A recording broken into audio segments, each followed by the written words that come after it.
জ্বর এসে গেল, তাই না? ঠান্ডা লেগে গেল, তার মানে তো ওর ইমিউনিটি পাওয়ারটা কম, মানে ভালো নেই, শরীরটা ভালো নেই। তুমি যদি এই ট্রেনিংটা করো না, মানে ওখানে যদি যাও, তাহলে তুমি বুঝতে পারবে যে জুনিয়রকে কি খাওয়ানো উচিত, কখন খাওয়ানো উচিত। আর জুনিয়রকে ঠিকঠাক করে খাওয়াতে পারলে বা সবটা বুঝতে পারলে, জানতে পারলে, দেখবে জুনিয়রের ইমিউনিটি পাওয়ারটা অনেকটা বেটার হয়ে যাবে, তখন ওর শরীরটাও খুব ভালো হয়ে যাবে। তাই তুমি ওখানে গেলে কিন্তু খুব একটা খারাপ হবে না বৌদি, ভালোই হবে। হ্যাঁ বড় বৌমা, তুমি যদি এই ট্রেনিংটা একবার নিয়ে নাও না, তাহলে আমাদের জুনিয়র অনেক সুস্থ সবল ভাবে তাড়াতাড়ি বড় হয়ে উঠবে। হ্যাঁ দিদি ভাই, করিয়ে নাও এটা। হ্যাঁ বড় নাগবু, তুমি ওখানে যাও, আমার গোপালের ভালো হবে। হ্যাঁ দিদি, একদম ঠিক হয়ে যাবে জুনিয়র।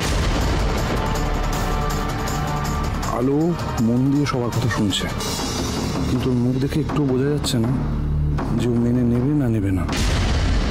কি হলো আলো, নেবে তো ট্রেনিং? দেখো ডাক্তারবাবুকে বলে দাও, নেওয়া উচিত তো তোমার ট্রেনিং। হ্যাঁ মিস্টার সিংহ রায়, আমি আপনাকে সাজেস্ট করব জুনিয়রের ভালোর জন্য আপনি অ্যাজ আর্লি অ্যাজ পসিবল এই ট্রেনিংটা নিয়ে নিন। কি আলো, তুই ঠিক বলি? না তুমি তো, না সবাই ঠিকই বলছে।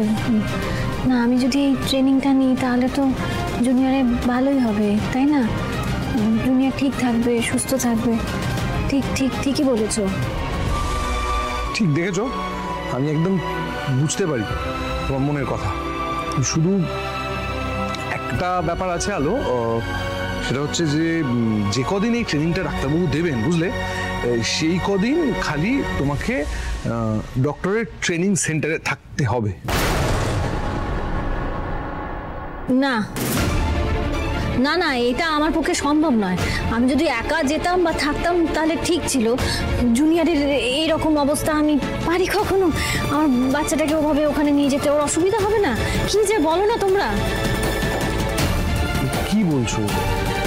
কত বড় একজন রিনাউন্ড চাইল্ড স্পেশালিস্ট, তো এখানে কত মহিলা থাকবেন তাদের সদ্যজাত বাচ্চাকে নিয়ে। উনি থাকছেন যেখানে, উনি যেখানে ওয়ার্কশপ করাবেন, সেখানে জুনিয়রের কোনো প্রবলেম হবে কোনোদিন না আলো? মিস্টার সিংহ রায়, আমার ট্রেনিং সেন্টারে একদম বাড়ির মতোই সমস্ত রকম ব্যবস্থা। আপনি জুনিয়রকে নিয়ে ওখানে বেশ আরামেই থাকবেন।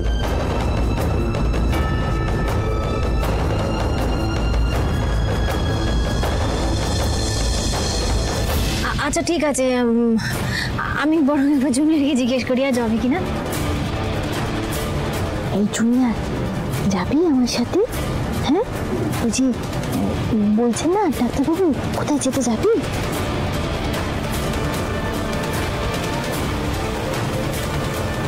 তাই অগ্নিদেব, জুনিয়র কিন্তু রাজি বলেছে যাবে। তাড়াতাড়ি সব গুছিয়ে নি, কেমন?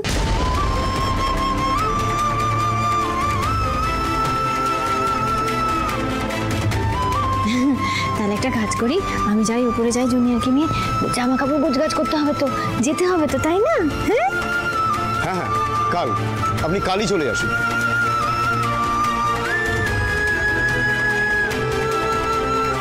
যাই, গোছগাছটা করে ফেলি। আমি যাই, হ্যাঁ উপরে যাই, গিয়ে গোছগাছটা করে ফেলি।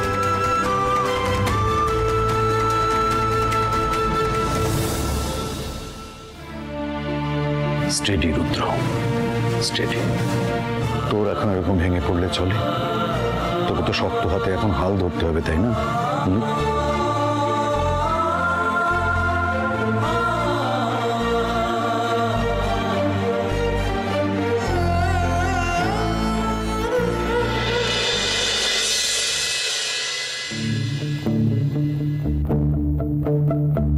যাও পাখি বলো, হাওয়া ছলো ছলো, ছায়া জানলার কাঁচ। আমি কি আমাকে হারিয়েছি বাগে, রূপ কথা নাচ কানাচ। আঙুলের কোলে জলে জোনাকি, জলে হারিয়েছি কান শোনাকি। জানলায় গল্পেরা কথা মেঘ, যাও মেঘ চোখে রেখো আবেগ। চলো চলো আব ছায়া জানলার কাজ আমি কি আমাকে হারিয়েছি বাকি রূপ কথা নাচ গান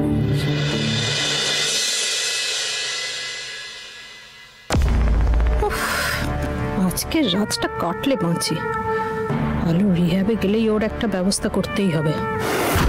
এখন উপায় নেই, দাঁত কেলিয়ে পুতুল নিয়ে আদিক্ষেতা করতে হবে।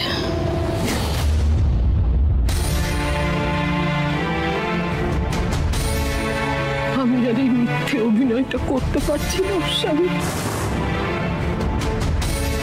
বড় মা, আমাদের সকলের একই অবস্থা। শুধু বড় বৌমার মুখ চেয়ে মুখে হাসি রাখতে পারছে।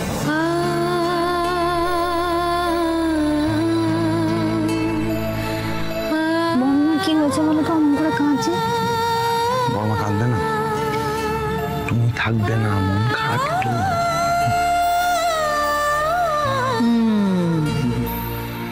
বুঝতে পেরেছি, সবাই জুনিয়রকে তো খুব ভালোবাসে, অনেকদিন থাকবে না জুনিয়র সবার সাথে, তাই সবার খুব মন খারাপ হচ্ছে, সবাই মিস করবে জুনিয়রকে না?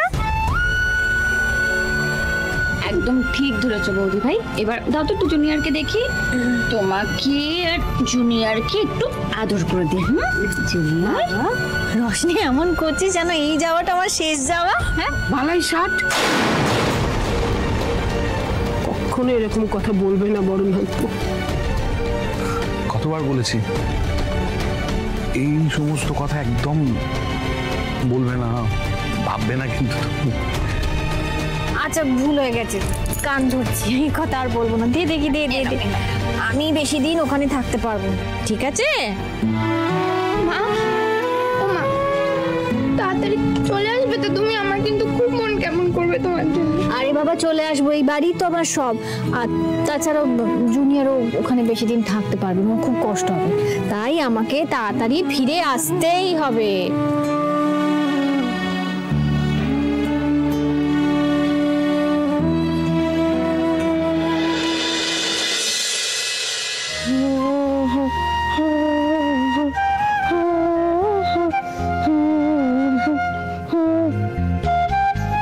রাত হয়ে গেল, সম্পদ এখনো বাড়ি ফিরছে না।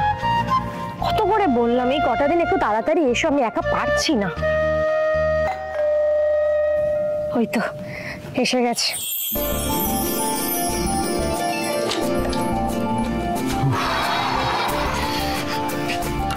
এখনো জেগে আছে? হ্যাঁ এখনো জেগে আছে। আরে বাবা রে, এখন জেগে আছে, বড় বড় চোখ করে থাকি। নিনি কখন করবে? তোমাকে এত করে বললাম, তারপরও তুমি সেই লেট করেই এলে।